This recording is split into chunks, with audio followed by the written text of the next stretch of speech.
itu bisa dalam ketabahan terhadap lingkungan yang memusuhi atau mengganggunya. Cuman ketabahan ini ada dua macam. Yang pertama adalah memang karena dia mulia, punya kesadaran bahwasanya dia punya keimanan, jadi biarpun dicaci orang tidak akan mempengaruhi pada dirinya, itu hanya orang saja, maka dia mudah memaafkan. Berarti berangkat dari keimanan, sehingga dia tidak membantah, tidak membalas, karena dia berharap kebaikan. Semoga Allah memberikan kesadaran. Ini istimewa, itu hati yang hendaknya kita hadirkan. Yang kedua adalah ada orang, maka Anda lihat Anda yang mana kira-kira. Ada orang yang bisa disakiti, digojlok, dicaci dan tidak bisa ngapa-ngapain karena apa? Karena dia sudah dari apa-apa sudah minder dari kelemahan dia. Memang merasa tidak mampu untuk melakukan itu. Percuma juga kan? Nanti saya begitu tambah jadi juga, nah, kan? Karena Anda lemah. Berarti bukan dari kekuatan iman. Nah, kalau yang kedua ini, semakin dia mampu maka semakin mudah. Di saat dia mulai berada di tempat yang tinggi atau dia bisa membantah, maka dia akan membantah. Dulu nggak berani, karena dia kecil. Nggak berani dia caci maki. Di saat dia mulai pangkat, apa oh? Nah, jadi kalau ini berarti dahulu waktu dia tawadhu, tidak membantah, tidak membalas, bukan karena dasar keimanan, tapi karena dasar kelemahannya dia. Lah kalau jenis ini Anda berguna. Ini bahaya sekali orang semacam ini.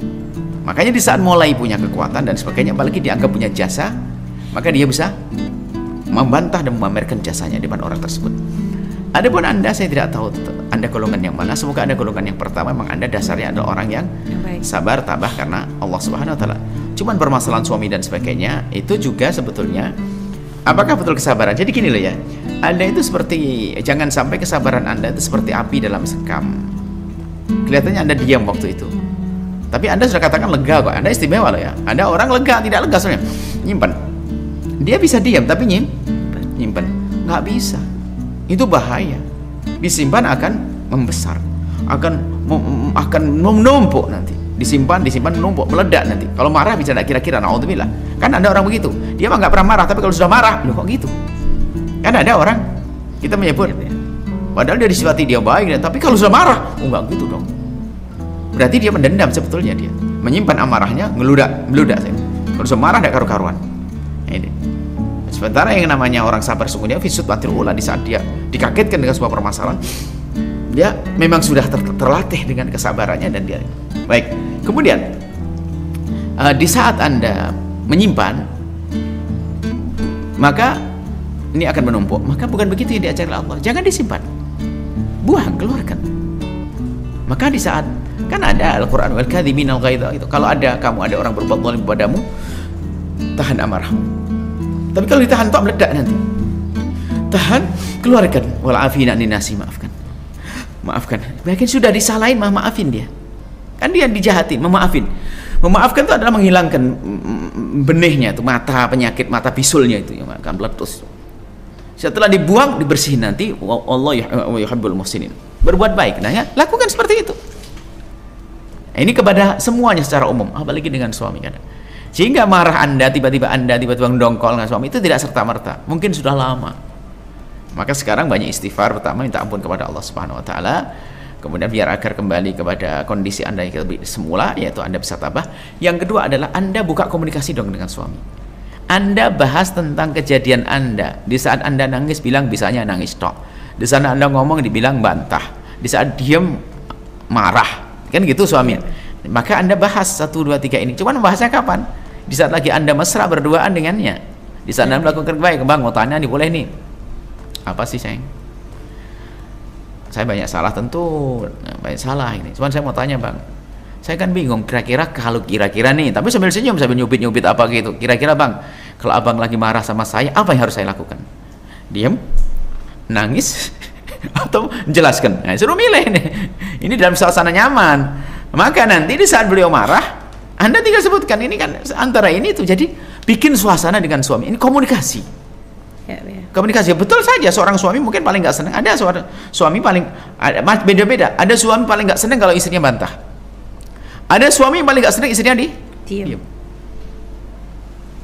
Ada suami nggak nangis, karena apa? Bukan masalah tangis dan diamnya. Apakah kamu bisa jadi itu sudah ungkapan rasa ya, cinta dan sebagainya. Maksudnya apa? Kenapa kok diem, Dok? Nggak percaya sama saya, kenapa nggak ngomong?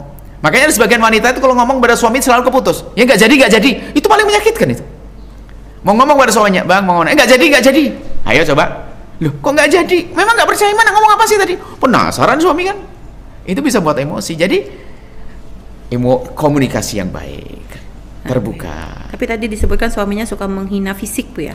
Menghina fisik, lah itu juga diselesaikan di saat tidak dalam keadaan problem. Nah, mungkin mohon maaf Abang, memang aku seperti ini. Dan mungkin kalau suami Anda mendengar suara ini, ya laki-laki kok menghina fisik itu gimana sih? Na'udzubillah. Ya, ya. Laki-laki hebat itu adalah tidak akan menghina istrinya biarpun istrinya tidak pantas disanjung. Laki-laki hebat tidak akan memukul istrinya biarpun istrinya layak dipukul. Sekarang ada laki-laki kalau tidak mencaci memukul. Ini laki-laki atau bukan? Saya heran. Mana dia? Kalau main pukul, mentinju sana, silat perang sana tuh. Kepalitan. Ini berani sama istrinya tuh. Rendah banget tuh laki-laki tuh. Lah perempuan dipukul, perempuan ini gimana ini cara berpikirnya? Menundukkan istri. Kalau Islam mengajarkan jangan lakukan semacam itu. Ada pun bertribun di dalam Al-Quran, mukul itu bukan mukul pakai bom, hanya peringatan seperti dengan siwak, menunjukkan kalau kita lagi marah. Heran, mencaci fisik, innalillah. Memang dia tuh malaikat, nggak punya cacat. Cacat biasanya lihat laki-laki yang suka mencaci itu paling nggak benar dia. Fisiknya juga nggak bagus dia. Ya, tidak boleh fisik menghina Allah kalau bicara fisik. Baik, Bu ya. Maka peringatan pada semuanya. Sama seorang istri juga demikian, menghina suami, fisik suami. Dan jangan sepele loh ya. Biarpun sifatnya adalah, pokoknya jangan sampai menghina fisik adalah berbahaya. Menghina ya, bukan dalam irama sendaguro itu kan. Sendaguro itu kan misalnya seorang istri ngomong pada suaminya, suamiku gini-gini. Tapi tetap waspada. Kira-kira bakal menyakitkan atau tidak? Itu saja. Baik ya. Tadi kan katanya suami diem ya, tapi kalau sekali ngomong bikin nyesek gitu ya. Nah artinya mungkin si perempuan nih ya, misal sudah mencoba untuk membuka komunikasi, tapi karena tadi ya suaminya tidak merespon, ya tapi nanti begitu giliran ngomong nyakitin lagi. Kayak gitu tuh seperti apa ya Bu ya? Oke, seperti halnya di rumah Anda ada tiang, kemudian ada paku nongol. Anda sudah kena berapa kali? Cedek, ya kan? Iya Bu ya. Lah kalau memang paku itu susah dihilangkan, Anda apakah setiap hari marah dengan paku? Ya sudah, biar tinggal Anda pakai jalannya beda saja, jangan buat situ. Maksudnya kalau memang suami model begitu, ya kan? Ya, suka marah kok begitu. Ya sudah, Anda pahami memang keadaannya begitu. Cari kebaikan yang lain sudahlah. Memang modelnya begitu, mau gimana? Anda tidak menikah dengan malaikat. Laki suami Anda punya kekurangan. Ya sudah, kekurangannya jangan dipikirin, jangan Anda fokus ke kekurangannya yang kalau ngomong nyelekit itu. Tapi di samping ngomong nyelekit, bukankah dia memberikan kebahagiaan yang banyak juga? Hanya masalah ngomong doang nyelekit dia. Ada orang di samping ngomong nyelekit, tempelengan juga ngasih duit lagi, nyolong lagi, macam-macam. Kan ada. Coba masih banyak yang lebih jahat dari itu. Dan batas sabar itu sampai seperti apa Bu? Sabar tidak ada batasnya, sabar kok berbatas ya. Kalau keluar dari batas sabar nggak sabar lagi. Baik, karena mohon maaf ya, ada sebagian keluhan dari seorang wanita itu karena sikap suami yang kadang seperti itu tuh menjadikan kadang si wanita ini akhirnya tekanan batin ya Bu ya, pengen melampiaskan, pengen menceritakan, nggak berani takut buka aib suami. Satu sisi menahan pun akhirnya menyakiti fisik Bu ya, sehingga kadang pernah menemukan sampai ada yang kadang dia sampai berpenyakit. Ini semua rupanya karena faktor psikologi. Itu besar sekali. Faktor psikologi sangat mempengaruhi fisik. Sehingga sampai dikatakan mana lebih dulu, psikologi atau fisik dulu? Mungkin. Ada orang punya penyakit fisik karena terlalu khawatir menjadi psikologi. Dan corona kan fisik. Orang ketakutan dari corona menjadi psikologi. Psikologi bisa menjadi sebab para fisik. Jadi mungkin aja dua-duanya. Nah, kami sampaikan kepada siapa? Tidak boleh kita memendam seperti itu. Memendam itu harus ada solusi. Apalagi dalam rumah tangga. Memang ada seorang suami diktator. Keras, tidak tahu bagaimana cara hidupnya dia. Tidak pernah. Dan itu biasanya kalau sudah itu semaunya sendiri hidup seperti itu nggak akan enak, sombong. Dan itu nggak sadar orang begitu tuh, repot. Maka tidak ada bagi kita kecuali kita itu pandai. Maka dengan kecerdasan akal, ya kecerdasan mental kita, kecerdasan roh kita, ya seperti halnya kalau orang di Eropa, ya kan? Di Eropa itu lihat ada sebuah, kalau kita waktu ke sana di Belanda misalnya, ada rumah tuh saya bingung, rumah kok ada apa sih? Kok kayak besi-besi ini? Untuk apa ini? Rupanya apa? Nanti kalau musim dingin ini akan menghangatin. Kan gitu. Jadi semuanya melingkar, ada kayak besi begitu apa itu. Jadi penghangat itu nanti kalau musim dingin ini akan dimasuk kapal listrik lalu menjadi hangat. Jadi menghangatkan lingkup kita. Maksudnya apa? Mereka tidak pernah marah dengan alam, tapi menyesuaikan, kan gitu. Kalau di sini kan aneh, ngapain buat begitu ya kita? Di sana orang Belanda tidak ada iman, tapi nggak pernah marah dengan alam. Di saat musim panas juga nyantai, dia musim dingin, dia musim panas pakai AC, musim dingin pakai pemanas, kan gitu saja.